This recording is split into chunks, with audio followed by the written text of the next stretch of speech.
सचिन पायलट और अशोक गहलोत का मामला अब तक काबू में आया नहीं कि झारखंड कांग्रेस में झंझट शुरू हो गई। मामला इतना बिगड़ गया कि कांग्रेस के 9 विधायक नाराज होकर बैठ गए और उनमें से 3 तो दिल्ली आकर बैठ गए। इन सभी विधायकों के पास शिकायतों की लंबी लिस्ट भी है, जिसमें हेमंत सरकार के कामकाज को लेकर पार्टी के प्रदेश प्रभारी आरपीएन सिंह तक से शिकायतों का पूरा ब्यौरा है। कांग्रेस के 9 नाराज विधायकों में से 3 विधायक केंद्रीय नेतृत्व के समक्ष अपनी बात रखने के लिए दिल्ली भी पहुंच चुके हैं।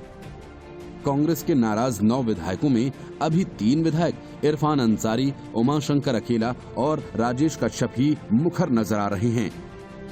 ये तीनों विधायक राज्यसभा सांसद धीरज प्रसाद साहू की अगुवाई में दिल्ली पहुंच चुके हैं और 2 दिनों से दिल्ली में ही कैंप कर रहे हैं। कांग्रेस विधायकों की नाराजगी सरकार के कामकाज के अलावा पार्टी के प्रदेश प्रभारी आरपीएन सिंह से भी है।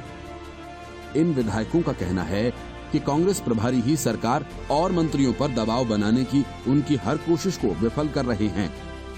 इसलिए दिल्ली गए इन विधायकों ने कांग्रेस प्रभारी से मुलाकात करने की जगह पार्टी के राष्ट्रीय महासचिव केसी वेणुगोपाल और वरिष्ठ नेता अहमद पटेल से मुलाकात की।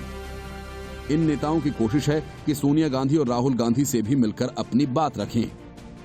हालांकि कोरोना संक्रमण काल के दौरान अभी इन विधायकों की पार्टी के अन्य वरिष्ठ नेताओं से मुलाकात संभव नहीं हो पाई है।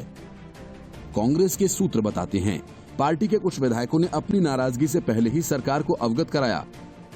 इन विधायकों का कहना है कि वे सरकार में शामिल हैं, लेकिन क्षेत्र में चल रही विकास योजनाओं में उनके सुझाव की अनदेखी की जा रही है। जबकि कुछ विधायकों की इस बात को लेकर भी नाराजगी है कि जिले प्रखंडों में उपायुक्त, पुलिस अधीक्षक, अनुमंडल पदाधिकारी, प्रखंड विकास पदाधिकारी समेत अन्य पदाधिकारियों की नियुक्ति में उनकी पैरवी भी दरकिनार कर दी गई।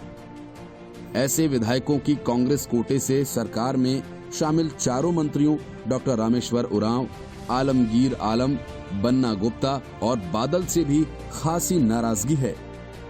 कांग्रेस विधायकों का कहना है कि कम से कम पार्टी कोटे से सरकार में शामिल मंत्रियों द्वारा उनके क्षेत्र में विशेष ध्यान देना चाहिए। झारखंड में जेएमएम, कांग्रेस, आरजेडी महागठबंधन सरकार है। विधानसभा की मौजूदा स्थिति को देखें तो झारखंड मुक्ति मोर्चा के 30 विधायक हैं, कांग्रेस के 16, आरजेडी का 1, बीजेपी के खाते में 25 सीटें हैं। 81 सीटों वाली विधानसभा में बहुमत का आंकड़ा 42 है। हेमंत सोरेन के नेतृत्व में बनी महागठबंधन सरकार को फिलहाल कोई संकट नहीं है। बीजेपी की पूरी निगाह है। हाल ही में कांग्रेस की तरफ से बीजेपी पर तोड़फोड़ करने के आरोप लगाए गए थे। इसलिए 9 विधायकों की नाराजगी को कांग्रेस हल्के में नहीं ले सकती, नहीं तो हेमंत सरकार की उल्टी गिनती शुरू हो जाएगी। मतलब ये कि राजस्थान के बाद झारखंड में भी खेल शुरू हो सकता है। Bureau report, news of India.